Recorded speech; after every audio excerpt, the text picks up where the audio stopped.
So good morning, everybody. Hi, my name is Noor Ghadamfar. I'm a Master of City Planning student here at MIT. Welcome to SciTech Day 2. We're really excited to have you all here. So in 1948, the US signed the Marshall Plan, which basically gave $100 billion in 2018 dollars to Western Europe to rebuild. Today, it's estimated that it's going to cost Syria $250 billion at least to rebuild. This is according to the World Bank, and according to the Syrian government, it's $400 billion. And so, being from the Middle East, we've seen how much change can happen in the past 20 years. Entire cities have been decimated in Syria, Libya, and Iraq. And we've created new ones in Jordan and in Lebanon through the refugee influx alone. And we've heard this so many times during this conference. We have to go back and rebuild. That it's time to go back and rebuild the cities and come back from the rubble. But it's really rarely that simple on the ground. So during this panel, what we're going to be doing is exploring the three elements of reconstruction: the role of mediation, the role of local, public versus private sector, and then the role of the international community. And luckily for us, we have a panel of experts to guide us through this process. And so first, Dr. Rubam Hassan is a Syrian-Lebanese economist, community mobilizer, and development practitioner who works on development issues in the MENA region, particularly forced migration and the Syrian refugee crisis. She is the founder and director of Sawa for Development and Aid, a civil society organization that supports Syrian refugees in Lebanon and IDPs in Syria, and Sawa Foundation in the UK that supports forced migrants in Europe and in the Middle East. Jessica Wolf is an urban planner and researcher whose work focuses on inclusive city planning for refugees and internally displaced persons. She co-authored Urban Refuge: How Cities Are Building Inclusive Communities, a report that analyzes best practices in city policies for displaced persons and immigrants. Jessica and I actually know each other because she's a graduate of the same program as me. And then finally, we have Malik Al-Abdi. He's a program manager for Iraq and Syria at the Brussels-based European Institute of Peace. He develops and implements private mediation initiatives in support of international efforts to end the war in Syria and to stabilize post-ISIS Iraq. With 8 years of experience as a journalist covering the Middle East, Malik brings first-hand insight into the challenges facing peace building in today's multi-dimensional conflict. So we have an expert in civil society, an expert in city planning, and if things get too contentious, we have an expert in mediation to calm things down. So I want to jump into the first question right away. Can you begin construction or reconstruction during an ongoing conflict? And maybe, Malik, you can start with us since you're the mediation expert. Thank you. I think the short answer is no, because reconstruction is a holistic, multidimensional set of processes that involve not just economic rebuilding of homes, physical reconstruction, but also reconstructing political systems, also social reintegration and reconciliation. Often in post-Civil War conflicts, institutions are very weak and they need to also to be rebuilt. So while the war is going on, it's very hard to see how you can have reconstruction in the true sense of the word. I mean, in the case of Syria, for example, there are some very small scale and limited initiatives carried out by the UN in order to stabilize certain areas, to create job opportunities, and to renovate, not necessarily reconstruct from scratch, but renovate certain areas that have been damaged by war, such as certain neighborhoods in the old city of Homs. And so you can carry out these things while the war is going on elsewhere. But to do a full-scale reconstruction, that would require a political agreement between the warring sides, and that would require also rebuilding of state institutions. There needs to be a reconciliation process, and there also needs to be, in the case of, I mean, if we're talking about in the case of the Middle East, financial institutions, governance institutions need to be reformed in order for true and genuine reconstruction to happen. Unfortunately, what we're seeing now is calls for reconstruction without looking at some of the political, social aspects, and let's just like get loads of concrete and let's rebuild rebuild homes. I mean, ultimately, the decision to rebuild or not to rebuild, or reconstruct or not, is first and foremost a political decision. And it's a political decision by those who have the money and those who control the territory. And in the case of Syria and Iraq, for that matter, it's not an easy decision to make. I just don't think that reconstruction is as easy as it's often made out to be in the media. So, Dr. Ruba, what would you say from a civil society perspective to that? I mean, I first agree with a lot of with everything that Malik says, but maybe from a social perspective, it's good to give a brief. Some brief information that today, for example, in the case of Syria, you have out of 21 million people, you have almost 11 to 12 million people who are outside their places of origin or the places where they were living. So you have 12 million between refugees and displaced, 6 million internally displaced, and the others who are in the region. So one of the main fears that we have is that the reconstruction will start before the inhabitants of these cities go back to their own cities. So you cannot start a sustainable reconstruction without the people of these cities. And what we are seeing now is plans being made by the Syrian government, if you want to call it the regime or whatever you want to call it, but those plans do not involve the inhabitants of the city. Over the past years, we have seen a real demographic change being affected in Syria. People were forcefully displaced from their own cities. Until today, they are not allowed to go back to their cities. Throughout our work in Lebanon, we see that there has been a push today, a political push towards return, but the return is very, very premature because the conditions for return are not so far in place. People are fearing their safety. There is no infrastructure in the cities that they want to return to,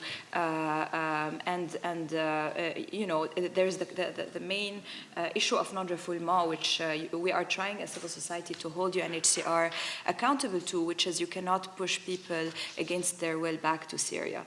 Now, what happens if reconstruction starts before the inhabitants of the city starts?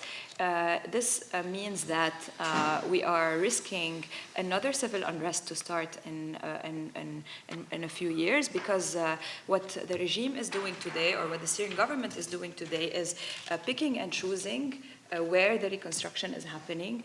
There has been a number of laws that we can get into later that are really preventing people from accessing their old properties. There has been a complete demolition of informal settlements or al-ashwaiyat, where about 50% of the population, 30 to 50% of the population of Syria used to live. So in that sense, reconstruction before, as Malik was saying, a political settlement, or before the return of the inhabitants, or before real conditions are in place, means that certain areas will be punished again. It means that you will have gentrification, you will have people pushed out of their original cities. So we can unpack all of these concepts as we go through, but these are the first and primary fears that we have for an early reconstruction before the war ends. And Jessica, from an inclusive city planning perspective, traditionally the Middle East hasn't been very inclusive of communities, as Dr. Riba has mentioned. So what's your take on that?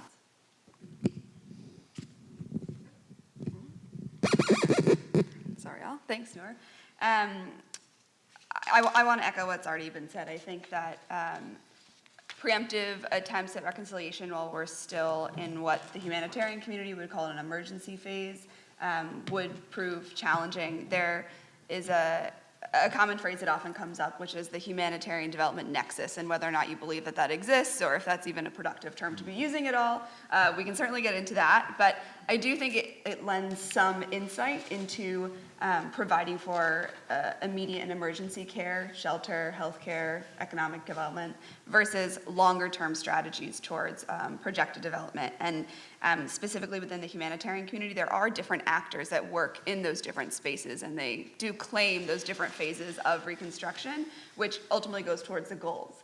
So in terms of inclusive city planning, if we're looking at what it means for long-term development and strategies that will outlast the next 2, 5, 10 years, it's essential to be considering that on, if we're going to use these two phrases, the development side of things. And oftentimes those humanitarian actors who are bringing in supplies and interests for immediate needs for today, tomorrow, and the next year, don't have a background in city planning, and so they're not considering what it means to build institutions that are set up for temporary and immediate use, which are certainly critical and serve their own purpose, but that same institutional background and grounding that is necessary and does come from the community perspective and is critically informed by the local perspective isn't always available or incorporated at the start of these humanitarian programs. Right. And so I want to paint a scenario. So let's assume that there is a political agreement now. And we've seen, so traditionally the goals of recuperation and reconstruction have been twofold. One, economic recovery, and two, risk reduction in terms of let's not fall back into civil conflict, as you previously mentioned. So what do you guys believe is more important, economic recovery, especially in terms of unemployment, in terms of, trying all the youth or the people who have been unable to make a living for such a long period of time? Or is it more, let's build state capacity, let's work on national reconciliation? Let's hear your takes on that. Anybody's free to jump in. I'd like to jump in and, if I may, kind of slightly zoom out a little bit, because I think that the wider kind of historical and political context to all this is that if you look at the places that have been destroyed by war in the last 10 years, there are places like Mosul, Raqqa, Aleppo, the suburbs of Damascus, Homs, and these are all, you might say, sort of can be categorized as sort of like the old cities of the region. The cities that have benefited, I know it's not a nice way of thinking of it, but there are cities in the region that have benefited from the conflicts that have been going on the last 10 years, but also the conflicts in the last 60, 70 years. What I call the cities of refuge, Lebanon, Beirut, for example, Amman. And then you've got sort of a third category of cities, like the apolitical cities, like Dubai, Abu Dhabi, Doha, these kinds of places where politics doesn't really exist. You're just there to make money and, do business. And really the trajectory of these old cities is on a downward spiral, and I just don't see how they can recover, even with a political settlement and the World Bank coming in and the UN coming in. I just don't see how they can recover, simply because the quality of life is so much better in these other places, okay, in the cities of refuge and in the apolitical cities. So if you're a professional, qualified person, why would you want to go and live in Damascus right now? It's like it takes you 3 days to fill up your car with fuel because of shortages. In Mosul, same thing. I was there just last year. Total destruction of at least like one half of the city. The Iraqi government, not very efficient at trying to rebuild. Corruption is massive. Raqqa might never be rebuilt in at least another 10 years. Okay. So, yes, we do need a political settlement, we need the reconciliation process, and we need people to invest. At the same time, I think I just don't see the momentum to do that right now. And a lot of people think the EU is just going to pour billions into Syria. I don't see it. I don't think the EU has the billions to spend on Syria, given the problems they have internally. So does someone want to take a more optimistic approach? No, I just want to follow up on what Malik was saying and ask the question, who will return and when will people return to their cities? We're always, when we think of return, we need to think of a phased approach. I agree completely. Those who have opened businesses in Turkey, those who have naturalized, people like the organizers of this very conference who have been educated here, they're looking for a better future. I don't think those people are going to return in the first phase and want to rebuild Syria necessarily. However, in the intention surveys that the UNHCR is doing in the region, the majority of people who are being asked do you want to go back to Syria? The answer is yes. And of course, it's yes if, and the if goes on a spectrum from like, I don't want to see Bashar al-Assad in power all the way to like, just give me school for my kids. So I think there's going to be a phased return. I do agree, however, that a political solution is not enough. I do hope that if there's a political solution, for example, I don't know, also the issue of sanctions, the issue of economic recovery, how fast will the economy be able to provide for jobs. But my concern here is what the new political settlement will look like and who will it advantage further. So today, for example, and going back also to the humanitarian development nexus and thinking where do we begin? Today the issue, for example, all of the donors in the international community are taking a whole of Syria approach. So they're like, okay, we don't want to work just in the region now, we want to take all the funding out from the host countries, although the refugees are still in the host countries, and we're going to channel all this money inside Syria. The problem is to date, the Syrian government is marketing itself as taking a more decentralized approach with Law 107 and all of that, but actually we are seeing more and more a decentralization of power in Damascus. So just take, for example, the aid money and the early recovery money. It's all going through Damascus, through UN organizations in Damascus. Who's deciding which areas are rebuilt first and in what speed? It's all going through Damascus. So for example, yes, there are some projects in Aleppo to rebuild the historical site of Aleppo, but what about East Aleppo, for example? This is an area that we will not see it being rebuilt anytime soon. In terms of where do we begin on the top down, do we begin bottom up? I think it needs to be, I mean, as always, this question of like, this dichotomy, I also don't believe it exists. We need to do it like together. We need to think of, like, for example, as civil society, and with all the fears that we have about the inexistence of civil society in Syria today. I mean, there are civil society groups, but they're not allowed to operate officially, etc. We do believe as civil society that we need to put our efforts together to strengthen state institutions. We don't want to see another Iraq. We don't want to see another state institutions that are collapsed. We don't want to see, like in Bosnia, 3 different ministries for education, like a total collapse of the state as an entity or as a provider of services. So we are looking now at what are the best ways we can really harmonize efforts. For example, there's been, today there are so many curricula being taught. The Syrian kids are learning in Lebanese schools, in Jordanian schools. Inside Syria, there's the I'tilaf curriculum, there's the Syrian government curriculum. There are so many different curricula. How can we work together to bring these curricula into one? The same thing goes, for example, healthcare records. How can you unionize this? So this is a very institutional approach that we need to take, but there needs to be a bottom-up approach, a top-down approach as well. And we can come back to the issue of reconstruction money and all of that, because it's a very contentious issue, but maybe in the other round. Jessica? Yeah, I just want to build on that. In considering where money's coming from and how it's reaching various communities, most of the big lenders that we're all going to think about have their primary relationships with national governments. And so all of that money then gets filtered through the national government, and priorities for where it's going and how it's being spent are circulated both through the donor organizations and national strategic priorities. The title of this conference is The Future of Cities, and I think that we can't underestimate the role in which local development at the city level is going to be critical to this reconstruction process. The World Bank has made no loans directly to cities and doesn't work directly with cities, is not interested in having conversations with anyone besides the national government.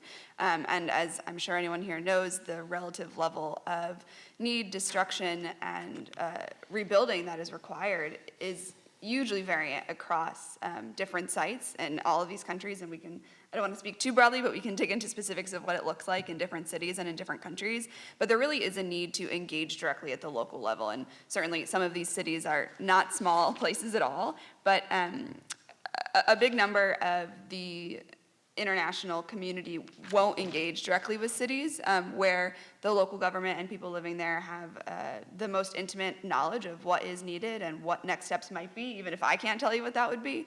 And so I think it's really a conversation considering, the political resolution versus the economic resolution. I think we need to be talking about what scale we're looking at, because a primary amount of conversations happening right now are happening at the international level and the national level, and we really need to be bringing those into the cities themselves, where we can start tying we can start tying goals and projects to actual areas. If you don't consider the place and the space and where any of this is happening, the impact of it will be diluted. So I think it's really important as we consider if there is a difference between these two approaches to reconciliation and reconstruction and how it happens, I think really tying it back to the places in which it's needed and ensuring that those conversations are happening locally will be critical. So since we touched on the topic of aid, and it's an important factor for reconstruction, it usually comes with strings attached. So I want to discuss who are some of the likely lenders and what's the power dynamic in the situation in Syria, in Iraq, in Libya, in all the countries in the Middle East that are facing reconstruction in their future. We saw yesterday from some of the talks, Hannah Sarami talked about how we could be building entire parks without using a single dollar. And so is that likely? Is that not likely? What's your take on it? Okay. Gentlemen first. So let's take the example of Iraq. Iraq is an oil exporting country. Okay, Iraq is not a poor country. So no one's going to give Iraq a lot of aid money to rebuild because they have the money anyway. They're just not able to administer that money effectively. So that's one. And we saw that there was last year an aid conference in Kuwait to raise money for Iraq. And actually, most of the pledges were, lines of credit. We'll give you, Turkey said, yeah, we'll give you $8 billion worth of credit, just buy our stuff, right?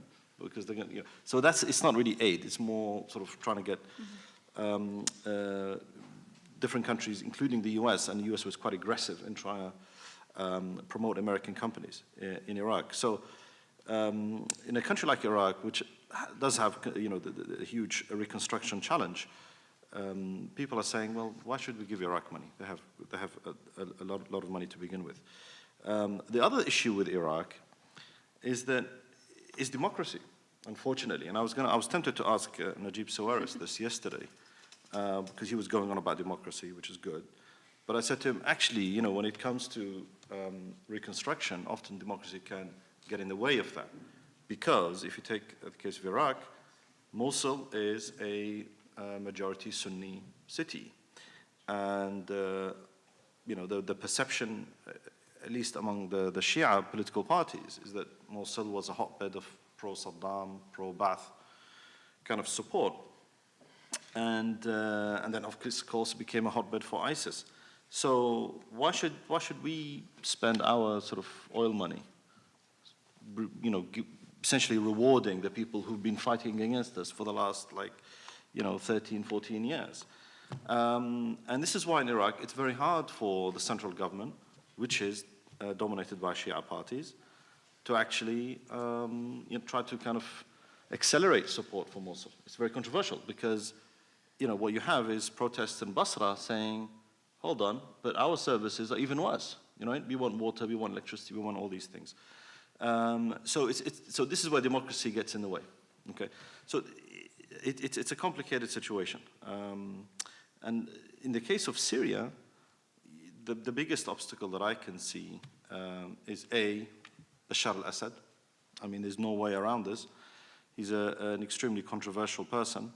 And it's hard for Western governments to make the case to their own taxpayers that we should spend taxpayer money on essentially propping this guy up.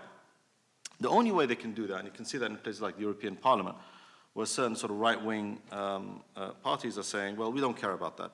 We just care about Syrian refugees going back to Syria so they don't come here. So reconstruction in the Syrian context has become really a medium for negotiating refugee return, right? And I don't think that's very healthy, by the way. okay? I think that's problematic, okay? First of all, I don't think that the Syrian government necessarily wants the vast majority of Syrian refugees to even go back. Putting everything aside, the sectarian dimension and the security dimension and all that, purely on an economic basis. I mean, the regime is finding it very difficult to provide fuel for people who currently live there. I mean, the population of Syria, people who live inside Syria, not just in government-controlled area, is 18 million. It used to be 23, okay? So the government's finding it hard to support the 18 million, let alone if like the 5 or 6 million actually return. So there's that issue. So I don't think that's a healthy way of approaching the issue. However, that debate will rumble on. You know, refugee return, give us money. In fact, the Syrian government has actually put a dollar figure on every refugee. I think it was like, correct me, $67,000 or $76,000 per refugee, right? That's how much we're going to charge you to take these people back. Now, give us the money so we can take them back. That's how, and I mean, this is dehumanizing. It's a joke, really. The Russian approach to this is similarly laughable. I mean, unfortunately, the Russians seem to be still stuck in this Soviet thinking, where they actually, you know, in one of the talks with a number of Western countries, they actually sat down and said, right, you know, there's, how many refugees in Turkey? 3 million, okay, 3 million. How many buses do you need to bus these people in? Yeah. Okay, they made this sort of calculation. How many, you know, tons of cement do you need to house 3 million people? And then they came to a figure and said, right, that's how much you need to pay us. So this is the way, unfortunately, this is the way the debate is being done. And I don't think it's, I don't think refugees are going to return, by the way. If you take the example of Bosnia, only 14% of those who left Bosnia actually returned. The rest are living in Germany or Australia. So we have to be realistic about connecting the issue of reconstruction with refugee return. I actually think that it's not a foregone conclusion that we have to do reconstruction. I mean, in the case of Homs, for example, you've got entire neighborhoods completely destroyed. The people who used to live in those neighborhoods are no longer living in Homs. They're living elsewhere, some in Turkey, some in IDPs in other parts of Syria, some in Europe, probably never to return. So what's the point of rebuilding those neighborhoods? You might as well try to rebuild somewhere where those people are actually living. I'll just follow up on that. So I think reconstruction today is really being used as a tool for foreign policy. As Rami was saying, Malik was saying, for Russia, the Russian initiative is an operational issue. Not only that, the Russians don't have any guarantees. In a lot of closed-door discussions with the Russians, when we talk about the issue of return, we tell them, okay, great, we're very ready that all the refugees who want to return can get on the buses. What are the guarantees that you can provide? You are presenting a political initiative. It's not only a logistical arrangement. So what guarantees can you provide that these people who will return will be safe once they have returned? And their answer is, well, we can't provide any guarantees because Syria is a sovereign state. So we can't push the government to do anything.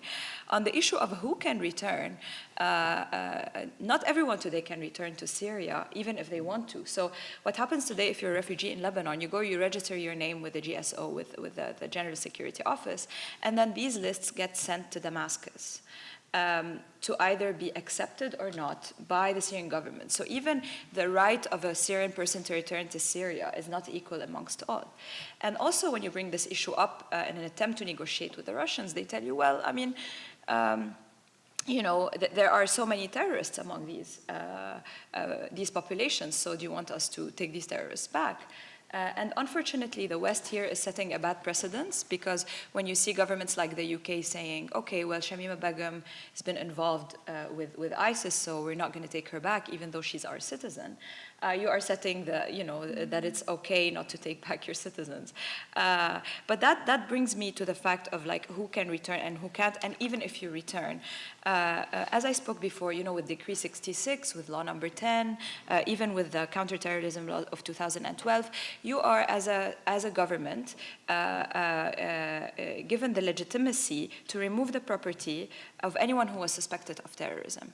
And then in another law, it's mentioned that if you have left the country to any country that has been in any way involved in the conflict, then you have been involved in terrorism acts. So it's very contentious also, like who can return. But let me go back to the issue of foreign policy. So Russia is saying everyone should return.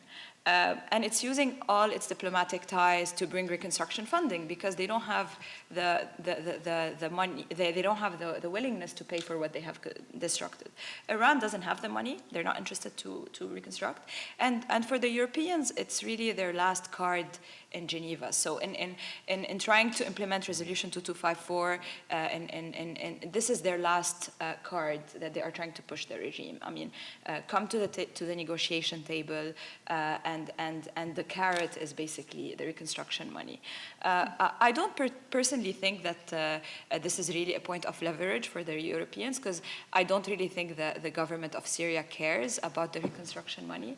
For them today, the only thing that they are really care about is the issue of sanctions. It's really, I mean, Damascus today and the whole of Syria today is boiling. There is a real problem. There's a real problem, and these are not necessarily the sanctions that are put on Syria. These are also related to sanctions on Iran, etc. So for the government of Syria today, you have the loyalists who are starting to, feel uncomfortable. Like, okay, we stood by you, we stood the test of time for all of these years, but today the situation is getting really, really uncomfortable. So in terms of the reconstruction money, also, even if Europe says, which I agree also with Malik, that I don't think Europe has necessarily the money or the willingness to do something as big as the Marshall Plan and be like, okay, this is all the money you need, start reconstructing. But even if they do that, we have a real issue and I think you can speak better than me about that, about who is the private sector today in Syria? Do we have companies that are able to do we have independent companies who can even write a bid professionally for reconstruction, let alone that the majority of the companies today are linked, loyalists, or like there's a lot of nepotism in that sector. Even the public sector today does the public sector even have the resources to build the infrastructure of Syria? So we need to take all of these consideration when we are talking about any imminent reconstruction. And so Jessica, just following up on that, so what do you believe is the role of the private sector when working with the public sector? Because I highly doubt the silos exist, right? There has to be some combination of both. Yeah, certainly. And I think that the extent to which we continue, I get into the trap of talking about the silos as well, because the language is entirely different in these communities, and I think that's the first point to make, which is I was recently at an event where we brought together public sector representatives, we brought together humanitarian representatives and donors, and we brought in private sector, civil society. The conversation and the words people use are entirely different. And I don't necessarily like talking about how we need to, spend a whole conference coming up with the same words to talk about. We can do that another day. But I do think that there are challenges in naturally facilitating conversation between these groups. In terms of their roles and how in guiding reconstruction money they can work together, I think that there's a primary role at the city level for developing city policy and strategies for development, and the extent to which the private sector and humanitarian community can then best feed into that is critical. So often you have donors or external donors coming in with their own intentions and goals and priorities, and they'll set those and they'll start building towards those construction goals, be it X number of schools or whatever, without considering how that may or may not play into a larger system and a larger systemic development. The most successful cases we've seen are those in which there is greater collaboration and connection at the beginning. As I said before, there is a lot of connection and communication that happens at the national level. Just speaking personally, most recently I've been working with the International Rescue Committee, and we conducted a pretty extensive research project looking at if or how what it looks like at the city level and city policies for including refugees and displaced persons, and if or how the private sector and humanitarian community is engaging with that. And even in many of the cities where IRC was working, our conversation with the mayor's office was the first conversation that had happened between the organization and the city. And they'd been operating there for 6, 7, 10 years. So I think that as basic as it may sound, simply asserting that having a line of communication and starting the conversation at city and local level, in addition to these political conversations that are happening at a higher level, is really critical. As money does come in, there's a great opportunity to align it with existing strategies and priorities so that it's not 10 different disparate actors working on their own projects and duplicating programs, but that there's an opportunity for public sector to take a leadership role in directing where and how this money is going so that we can ensure it is reaching a diverse population, not entirely being invested in the same area. There are kind of like pet projects that arrive within the community, and everyone wants to go build a new school in this one particular neighborhood because they can then go and take their pictures and show their stats of it afterwards. And so I think for the private sector to take a stance in developing at the city level strategic priorities so that those can then be referenced and referred to. And then it's up to the private sector and the humanitarian community to respect those and to honor that it is the local community and government that has an understanding of strategic priorities and where they're going. And in order to ensure for sustainability and efficacy of money that will come in and to make sure that it's going as far as it can go, to follow local priorities is essential. One just quick example of this, and then I'll stop. Most recently in Amman, there was a pretty substantial project funded for waste management. Many of the tensions that we're hearing about, the refugees have all arrived and now the schools are overcrowded, or there's all of this terrible traffic. Oftentimes an influx of individuals simply exacerbates problems that were already there. So in the case of waste management systems, there were certain neighborhoods that were no longer well served. And so taking advantage of the humanitarian community saying, you're now a refugee hosting city and we're going to make certain funding available to you, the city government was able to take that to entirely reorient and strengthen the waste management system. So that's going towards a city development goal and infrastructure development that was necessary, but directing humanitarian money into that priority. So I think opportunities to do that is really where the connection between public and private will lie. So I want to just ask one last question before we open it up to the floor. And in one sentence, who is the most important stakeholder in the reconstruction process in the Middle East? One sentence. So, Ruba, we can start with you. So you want me to oversimplify the whole Middle East? Just where's your... No, I mean, honestly, the people should be people-centered, but there isn't one stakeholder that's going to be able to do everything. As I said, it's a holistic approach, it's a multiple stakeholder engagement, but it should always be people-centered and it should be participatory in terms of even the design, the planning, the implementation should be based on the people's needs, not on access or foreign policy or anything like that. Jessica? It's a tough question. I agree. I think it's the people, but not only those who remain, those who used to live in a certain city, those who hope to return to a certain city, and not only those who are still today there, because as we've talked about, the populations are really disparate today. Madik? I mean, I would love to say it's the people or whatever, some local group or actor or person even. I actually think it's the United States. I mean, I'm sorry, but it's a cliche, but The United States. it's the United States. The problem is that the mood in the West, in general, not just in the US, has moved away from nation building. Trump doesn't want to do that. No one wants to do that anymore, which is why, I mean, Raqqa, for example, is America's problem, right? It was mostly American planes that destroyed most of the city, but the US doesn't want to rebuild Raqqa. They just want to leave. They could have set a good precedent by saying, yeah, okay, we're gonna take responsibility for this, and we're gonna get, and we're gonna do it properly. But they're not doing that. So why should anyone else? So on that note, I'll open it to the floor. Just raise your hand, and then it's a good echo, so you can just speak into the room. So, Muhannad. Okay. So my question is to the three of you. Why we're talking about cities while we know there's no way we can rebuild cities? We don't have that. Any government will not let us do that. And we're living in a world that is so connected. And for example, if you look at people here in MIT, if they get involved, people inside the Arab world to work with them, they can get to another level as people. Isn't that more effective? For example, in my previous company, I think as Arabs, we lack punctuation. Things are really, really simple in any field. And that's how we have the chance to work remotely, to learn remotely, to get access to excellence through the internet. But we're focusing on going back to the government, to the ones who really kicked us out. Or if we go back, they're going to kill us. And then let's rebuild. How about we stay away from we do? I just don't understand why we're focusing on cities and not people. And regardless of, for example, the way I look at it, if we get paid without the control of the Syrian regime, they will get crazy because they control us by how we live.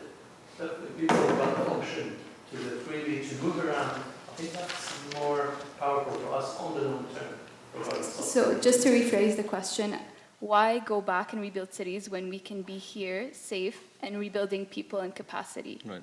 Right, so. Are we going to take a round of questions? Or? No, just question, answer, question, answer. Can I come in on that? Yeah. I think it's a very good point, actually. And I actually had it written here, but now you've reminded me. So, I mean, Bashar al-Assad said one thing, which is actually true. Once he was asked by a journalist, they said, well, you've displaced all these people and all these cities have been destroyed. And he said, yeah, but, this is history. This stuff has been going on for centuries, especially in the Middle East region. Tribes have come and gone. People have moved about because of conflicts or war or natural disasters, whatever the case may be. If you take the example of Baghdad, for example, Baghdad never really recovered after the Mongols came and sacked it. I mean, it just declined until the 20th century. So these things do happen, okay? So that's just sort of, and people do get dispersed. And it's wrong to look at Syria. Syria is part of a regional order.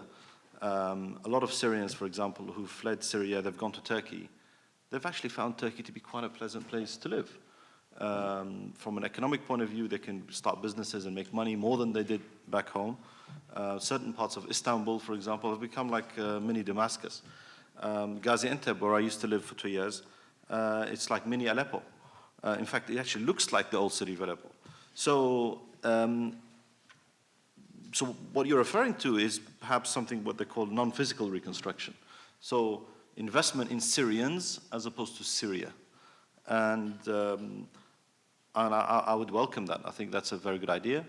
But also have a vested interest because I started an initiative recently called Syria Digital Lab, and it's all about promoting Syrian digital entrepreneurs wherever they may be. And most of them actually are in 3 kind of regional hubs, Amman, Beirut, and Istanbul.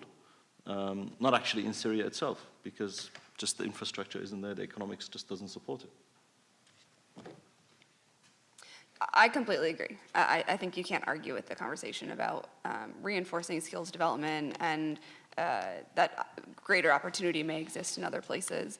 I think what's interesting for me, considering it from a city perspective, is these secondary cities, if you want to call them that, the places where people are going, there are still barriers and impediments to individuals who are getting displaced to these cities.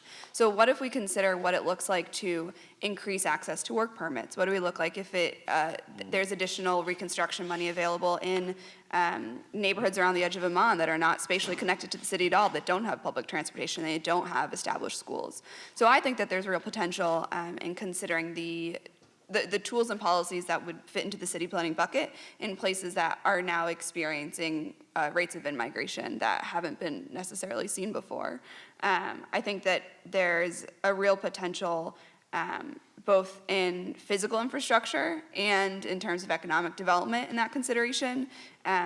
oftentimes the same trends that happen in urbanization and spatial marginalization of populations overlap with those people who are getting displaced and have to find cheap housing, with cultural connections and access to connections that they already have. And so I think if we consider the areas of spatial expansion within cities in places like Amman, Beirut, Istanbul, and consider what reconstruction, if you want to use that term, funding or policies might be available to those cities, and how funding can help support displaced populations in other areas and other regions, would be a powerful tool. I guess just to add to that, maybe this might be a romantic notion, but cities are organic, living, breathing things, and to ignore the death of a city or of a population is to essentially ignore the death of a person that you know. And so I think for a lot of us, especially people who grew up in Syria or grew up in Libya or grew up in Iraq, it means a lot when you see monuments being destroyed and you're like, let's just invest in people abroad, right? So I think it's more of a romantic, idealist notion in addition to the more practical ones that were said here. So next question. Yes, gentleman in the glasses. Thanks for this discussion. So I guess I want to just go back to the Marshall Plan, because that's been referenced in relation to the discussion and around the geopolitical aspects.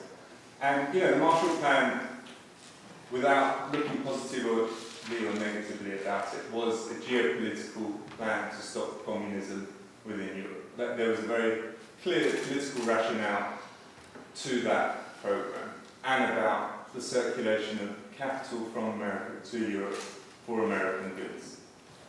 So, with that history and knowledge, I think we can maybe learn about the current stage that we're in within this context and beyond. I'm very interested in what you think China's position is regarding the Reconstruction, because we do keep on talking about Europe. But as you say, Europe is in a very difficult place at the moment, both fiscally and in its monetary policy and so on and so forth. But China really does have a lot of surplus capital at the moment. It's building enormous amounts of infrastructure as part of its One Belt, One Road initiative. And then, just a smaller part, is the change in the Gulf countries' position regarding Syria and the Assad regime, and how they're approaching reconstruction. No, I'll leave it to our negotiation. I'll be quick on this one, because I think it's a very good point. Look, on the issue of China, I think the bottom line with China is when it comes to Syria, they won't invest in Syria until the US signs off on any arrangement or political agreement to end the war in Syria. So until that happens, the Chinese are like, we're not going to touch this, because that basically means war could restart at any time. There could be a long period of instability, and the Chinese just don't like that, because, put simply, they have better alternatives elsewhere. More pliable regimes, more sort of stable governments elsewhere. I think perhaps in the case of Iraq, it's different, because the Chinese do like to invest in countries that have hydrocarbons. So maybe they might sort of invest in Iraq, but I don't see them investing in Syria. I think it's one of those things that the Syrian government tries to, kind of like a pipe dream that they like to hold on to. Sorry? Propaganda. Yeah, like, oh, the Chinese are coming. I don't think they are. The Chinese will only come once they see that the US is cool with whatever arrangement there is. And right now, the US is definitely not cool with what's going on, because of the sanction. I mean, the US has just imposed sanctions on Iran, which have secondary effects on Syria. So I don't see that happening. With regards to the Gulf countries, similarly, the UAE has been pushing this re-engagement with Assad, but that's got nothing to do with, let's say, the Syrian conflict per se, or helping the Syrian people. I think that's mostly to do with getting Assad to be their ally against Turkey and Qatar. Okay, so that's what's going on there. However, the US has stepped in and told the UAE, like, you got to stop this, right? We don't want you to further engage with Assad, because we've got this, other policy going on, and we don't want you to do that. And so, actually, if you look at the last few weeks, the UAE and also Saudi Arabia have taken a step back, because yes, they might want to court Assad, at the same time, they don't want to get on the wrong side of the US Treasury. Other questions? Yes, Natasha. So, as we know, or talked about a little bit, Western powers have, or NGOs from the West have always had a big influence on humanitarianism in the MENA region. But I want to ask you, do you see a common thread between colonialism and humanitarianism? Yeah, what do you think? I think you're looking at me, so I'm going to take this. I mean, yes, there is no way to deny that. Simply the language that's used around reconstruction and rebuilding in the context of the MENA region versus, any area of the U.S. that has suffered maybe from natural disasters, the language that's used is different. The people who are piping into the conversation is different, and I think the political ties to it are different. I think, again, perhaps this is an idealist perspective, but I think that's where I really go back to the roots of what it means for local government to define strategic priorities and in some ways to take advantage of the money that may be coming in through these streams, right? The potential for cities to define their own priorities and what infrastructure or what neighborhoods need specific interventions, and then to access funding streams that are coming through any number of sources, I think is the way to then reclaim that funding that is necessary. So I think, you can't separate what reconstruction and development language looks like when it's coming from big geopolitical players, and just the histories that all of these countries have involved. And I think it would be, I think it would simplify the situation to try and do so. I'll jump in here to say, it's not rocket science, right? Like, development money is neocolonialism. It's a new form of controlling what's being done in the region and how it's being done. And as civil society, we've experienced this firsthand. And I'll give you a very, very simple example of like the fashion of what projects what project is in fashion today in the development discourse. For example, for a number of years, it was women empowerment, and it was women empowerment a la Western women empowerment. So it's a specific form of women empowerment.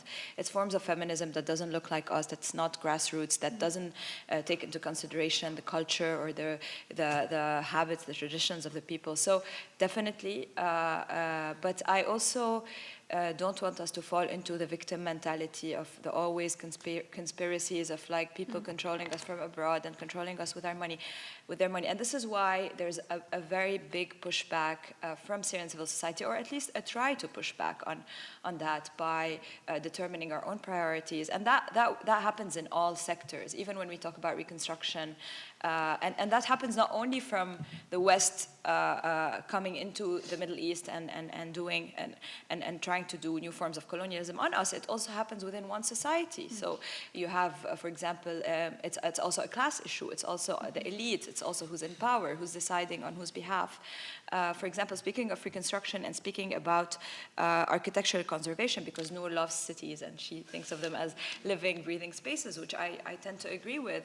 There is something today called selectivism architectural conservation, which means that some people are deciding what are the historical monuments that are worthy of being preserved and what are the ones who are not. And this huge outburst on Facebook, oh, look how much money has been thrown into Notre Dame and all of the other places that it's true, but it's also happening within our own countries, and we are party to that. And I think even I'm not going to speak on behalf of Malik, but even if you bring this very conversation, this very panel, and you ask me the questions in Arabic, I think I'm going to really struggle to answer the same questions, because I've been educated in the West, and I agree with you that we need to think of ourselves as global citizens and invest in ourselves abroad, and but I do agree that that's a romanticized idea, because in the end of the day, there are issues on the ground we need to deal with. So yes, it's a colonialist approach, but we are also practicing this on one another. It's also a class issue. It's also a systematic institutional issue. So, and just on the issue of like working with. I totally agree that reconstruction is not only the buildings, like البشر مش الحاجة, like not only the buildings, but also the people, the social fabric of the people. But we are facing some day-to-day challenges on the ground, and you have to have people on the ground. For example, when people are returning to a city, what is our role as civil society to tell them what is the first thing they need to do? Do we tell them to first arrive to a city and take pictures because maybe one day there'd be compensation, ta'weed or jabru darar? Do we have to, is it okay to start with early recovery money? Because some people are living now in these cities. How are they going to fare? So I think it's we have to look at both approaches. But in terms of the role of civil society, we're trying today to work with Syrians, even though we don't have access to Syria, unfortunately. Yeah.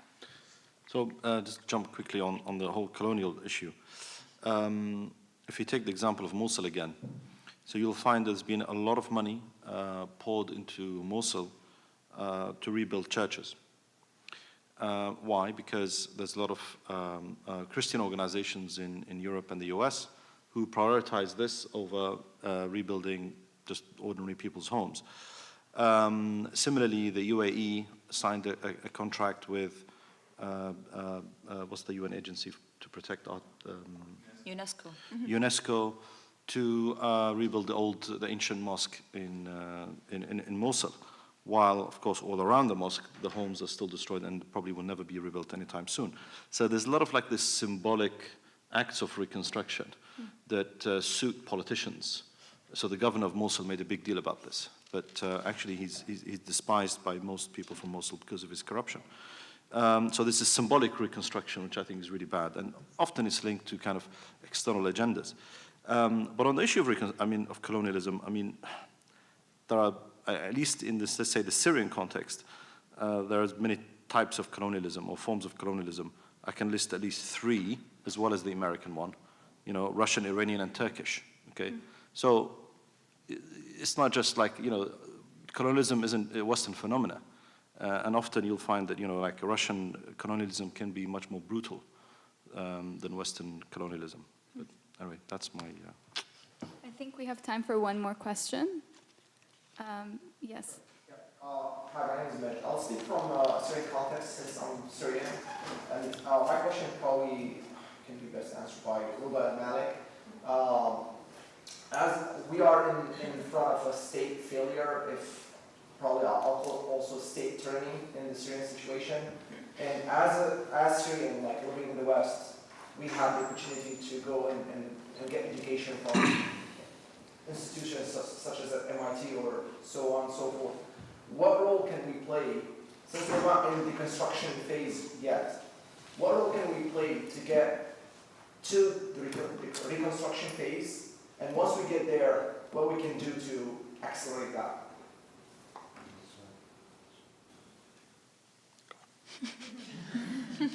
I was hoping you would not. Okay.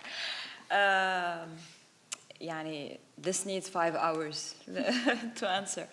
Definitely, there's a role for all of us to play, and this goes back to your question as well. And I'm going to leave you with a bit of a hopeful message, actually, because honestly, I was very touched to see the organizers of the conference in the past 2 days, because they're all young Syrian Arab, students who are trying to do something for the future of their countries. And simply by opening the space for these conversations, I think it's already a positive step going forward. There are so many ways you can be involved depending on what your sector is. As I was saying, we need to completely revamp the infrastructure of all the institutions. We need a complete revamping of our human resources. We're going to need engineers. We're going to need, all sorts of different sectors in the future. We need, we need to be in the business of selling hope. In the refugee camps where I work, there's been a recent study, and in the Bekaa Valley, 75% of the young people in the camps have thought or tried to commit suicide.